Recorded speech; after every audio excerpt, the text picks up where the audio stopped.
Das Geschlecht.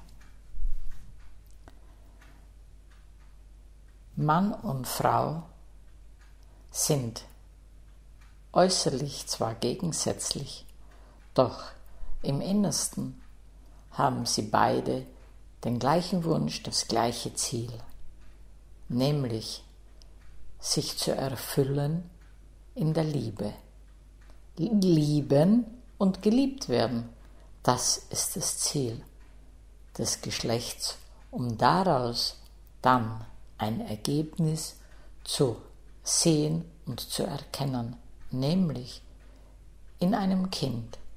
Und deshalb zielt das Geschlecht hin auf die Vereinigung. Und jeder, der diese Vereinigung kennt und sie als erfüllt erlebt hat, wird keinen Zweifel mehr daran haben, wie wichtig es ist, dass es genau diese Sehnsucht, dieses Verlangen nach Erfüllung in uns gibt, doch erwacht muss es sein. Und wenn es erwacht ist, dann heißt es achtsam sein, denn dieses Große kann man weder kaufen noch irgendwo auf Bestellung erhalten, sondern wir selbst können uns nur hingeben, indem wir ganz wach, bewusst, offen und liebevoll sind, um dann für uns zu erproben, ist genau das, was wir uns wünschen, möglich?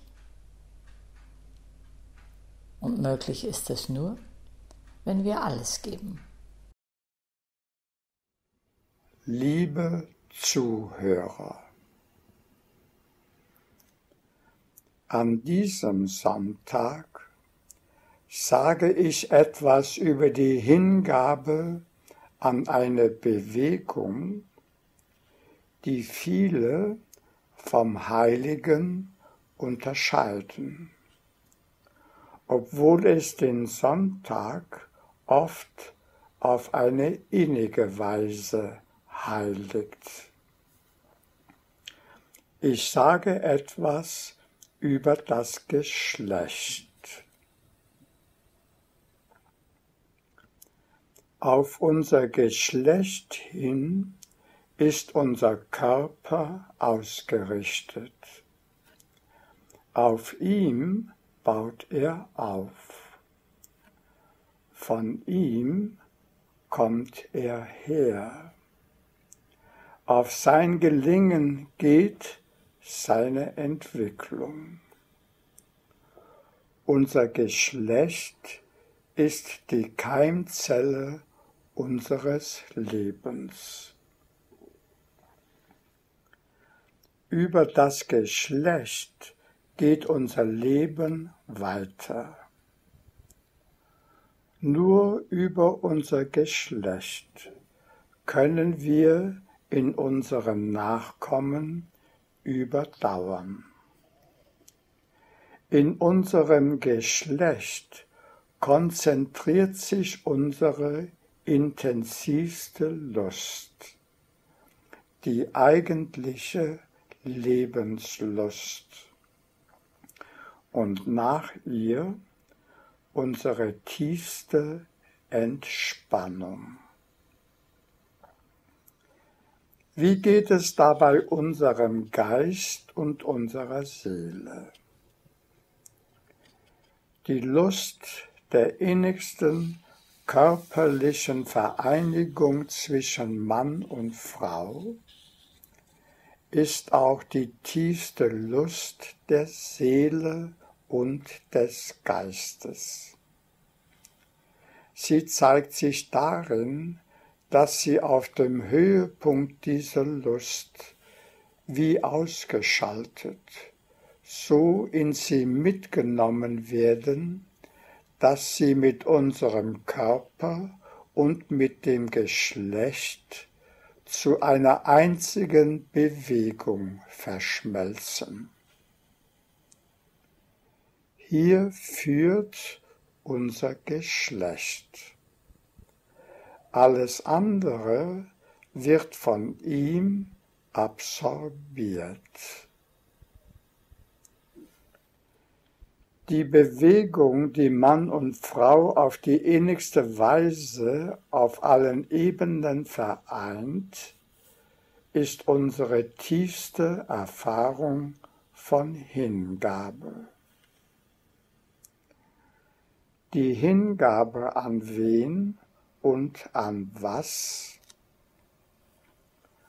Zunächst an den anderen Menschen, dann an das Leben, das uns in diese Einheitserfahrung mitnimmt und zwingt.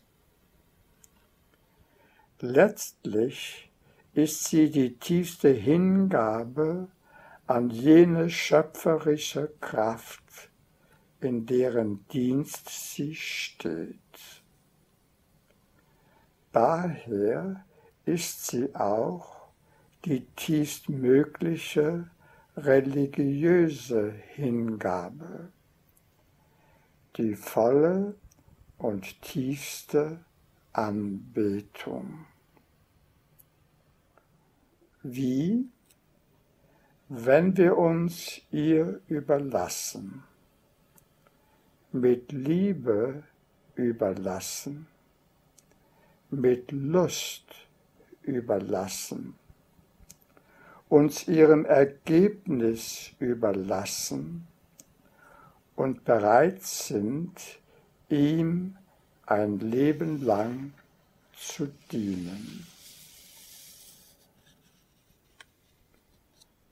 Wenn alles, was der Liebe dient, anerkannt und geliebt wird, wie Gott es geliebt hat, als er den Menschen als Mann und Frau erschuf, feiern wir unser Leben auf eine erfüllte Weise.